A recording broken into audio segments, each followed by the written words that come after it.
What if I told you the most influential rapper in Northern California never got a mainstream hit, yet still shaped an entire culture from the grave? Mac Dre didn't just rap, he rewired an entire region's DNA. This is the story of how a rapper from Vallejo sparked a cultural rebellion that still rides through Northern California to this day.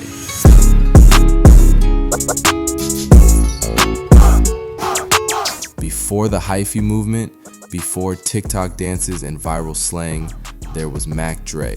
Born Andre Lewis Hicks in 1970, Mac Dre came up in the Crestside neighborhood of Vallejo, a tough, close-knit community where survival demanded style, wit, and self-reliance. It was here that Dre honed his flow, from state to state, slinging that great, push it weight, slang, and fearless charisma, catching ears as a teenager with tracks like Too Hard for the Radio and California Livin'. At just 19, Dre was rapping about real-life escapades, often alongside members of the Romper Room crew, a Vallejo group rumored to be involved in dozens of bank robberies throughout the Bay. His music wasn't fantasy, it was reality rap.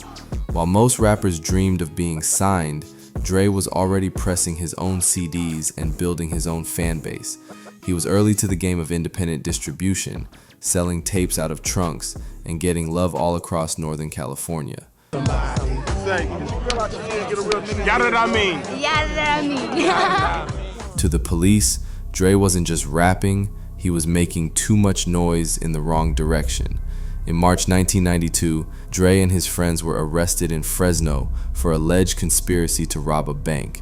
Though cops never caught them in the act, Vallejo law enforcement, frustrated by a wave of local robberies, had Dre on their radar. He responded by releasing Punk Police, an unapologetic anthem protesting constant police harassment, complete with lines like, "I'm a dope rhyme dealer, not a money stealer." The song resonated across the Bay while the police intensified their surveillance after its release. Dre's mother would later say the real harassment really started once that track dropped. At trial, prosecutors even played Punk Police, arguing the song didn't trigger their investigation. Still, many believe it helped fuel a campaign to silence him and control a narrative around his name. Despite asserting his innocence, Dre was convicted based on wiretaps and a confidential informant. Kari, why don't you give us a little insight on what's going on with Mac Dre? And what hasn't been brought out is that there was an individual who was an FBI informant that was with them, that was wired the whole time. So he was with them. He drove from Vallejo all the way down to Fresno, and they didn't know this. And he was wired the whole time trying to get some kind of story or some kind of evidence of wrongdoing by the Romp or Mac Dre, whatever the case might be.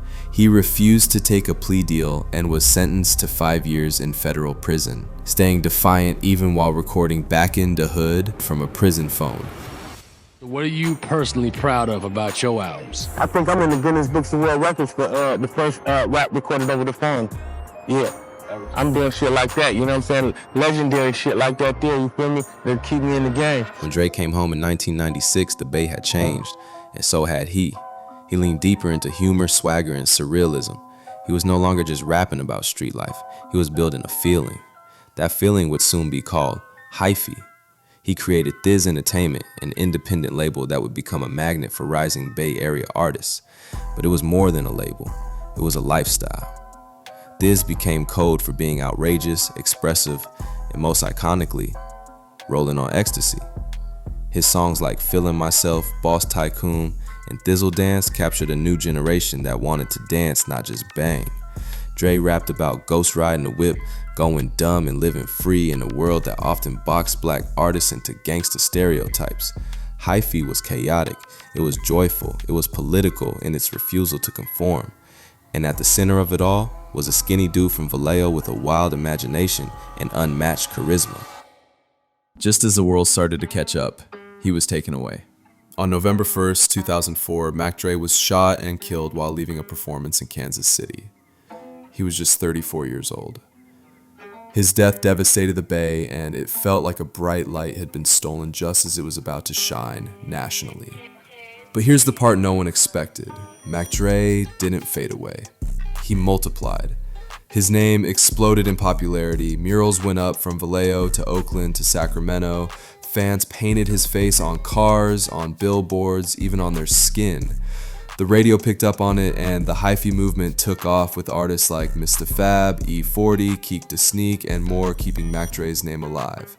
Hyphy was created by like Keek Da Sneak, they say Keek and Dre and them and all them. Like, it's really energy, you ask me. In many ways, his death only made his message stronger. Be yourself, be independent, and never let the industry define your worth.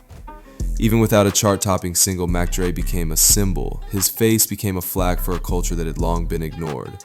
Local businesses threw Thizz-themed events, DJs spun his tracks at house parties like gospel, young rappers modeled their entire grind after his blueprint. No label, no rules, just regional love and raw authenticity. He went from underground icon to mythic figure, proof that you don't need the industry's validation to create legacy. And as the years passed, his legend only grew louder. For me, I'm representing, I guess, a secret society of people that the rest of the world don't know about that exist, that's just as entertaining as the rest of the people that are on TV. So it's a whole culture. Think Mac Dre died? Go to any Bay Area function and listen closely. You'll hear him. Even after his passing, Mac Dre's influence echoed through some of the biggest names in hip-hop. Drake famously honored him on the motto with the line, "Rest in peace, Mac Dre, I'ma do it for the Bay," bringing the Hyphy movement into the mainstream spotlight. Kendrick Lamar called himself a Compton who grew up on Mac Dre on the track Compton, showing how Dre's reach extended beyond Northern California. And G-Eazy, one of the Bay's most commercially successful rappers, has repeatedly named Mac Dre as a major influence, both lyrically and stylistically, paying homage across tracks like Lotta That and Calm Down. Nah, Mac Dre, you know what I mean? One of the most influential human beings, one of the most unique, and himself, very boldly himself. And you'd wonder what he'd be today if he was still... Yeah, he'd be on top of the world. These moments serve as proof that Mac Dre wasn't just a local legend. He was a blueprint for generations to come. Even in mainstream culture, traces of Hyphy can be found. Think of TikTok dances, slang like "go dumb," and the resurgence of vibrant, animated rap personalities. All of that traces back to what Mac Dre brought into the world. But his influence goes deeper than sound. He was one of the first to show that artists didn't need major labels to thrive. He sold out shows, moved units, and launched a lifestyle off charisma, hustle, and regional love. Mac Dre is no longer just a rapper. He's a symbol of creative freedom and a Bay Area legend. Mac Dre wasn't just ahead of his time, he was ahead of the industry. He predicted the era of self-made stars, niche audiences, and culture over clout. Yet despite his genius, the industry never gave him his flowers while he was alive. So we're left with one final question. Will the world ever recognize Northern California for the powerhouse it's always been? Or will the Bay Area forever be the underground heartbeat that keeps building legends in silence? Whatever the answer is, just know that Mac Dre's spirit is still alive, smiling, styling, and going dumb in every bass line.